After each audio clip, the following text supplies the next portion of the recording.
Actually अपना जो भारत है उसके मतलब भारतीय अर्थव्यवस्था के 3 पिलर हैं, एग्रीकल्चर, इंडस्ट्री और सर्विसेज। और तीनों ही पिलर की मेन जो बैकबोन है वो है बिजली।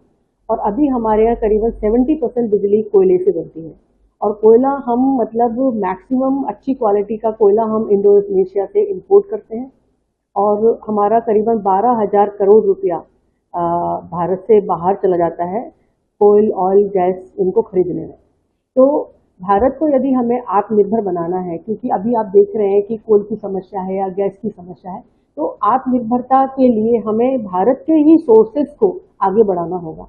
और भारत के अंदर पूरे विश्व का 85% परमाणु ईंधन है। थोरियम अकेले भारत के पास इतनी बड़ी मतलब क्षमता में उपलब्ध है कि हम 500 सालों तक भारत को 5,000 यूनिट बिजली पर पर्सन प्रति साल दे सकते हैं, जो अभी 1,000 यूनिट है।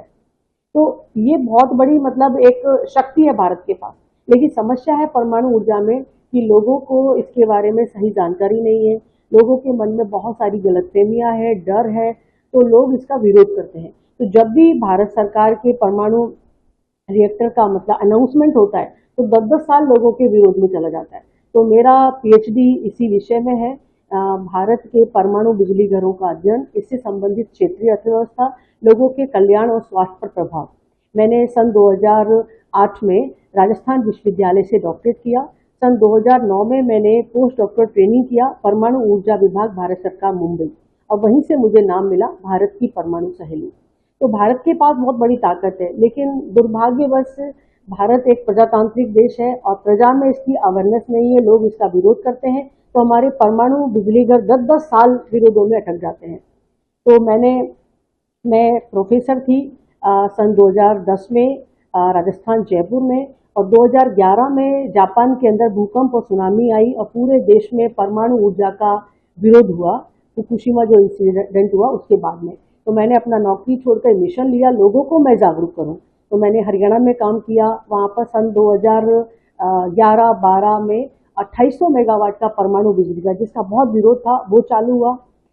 राजस्थान का बांसवाड़ा चालू हुआ, तमिलनाडु के लिए काम किया, और अभी गुजरात के अंदर भी मेरे जन जागृति अभियान चल रहे हैं। एक्चुअली मैंने बताया कि भारत के पास सबसे ज़्यादा परमाणु ईंधन है थोरियम, लेकिन थोरियम से हम सीधे रूप में बिजली नहीं बना सकते। थोरियम जो है वो फर्टाइल एलिमेंट है और हमें फिजाइल चाहिए।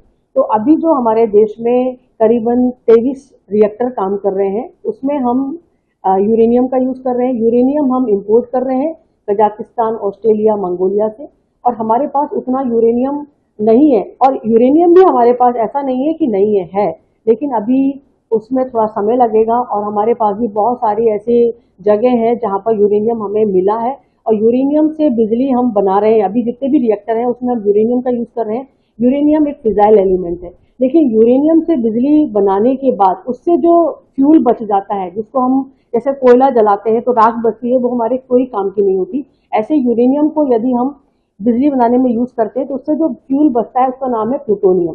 प्लूटोनियम हमारे लिए वापस से रीयूज होने वाला फ्यूल है।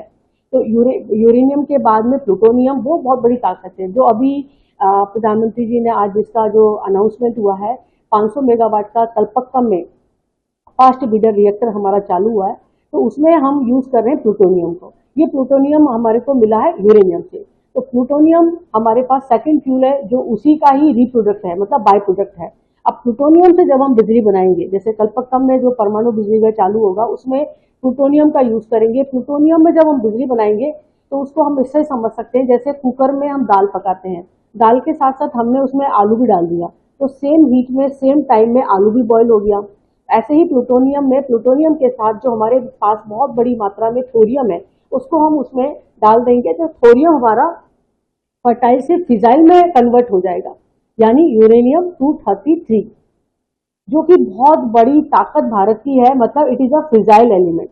तो इससे हम छोटे छोटे रिएक्टर भारत में लग पाएंगे और भारत को 500 सालों तक 5,000 यूनिट बिजली पर पर्सन पर एनम हम दे सकते हैं।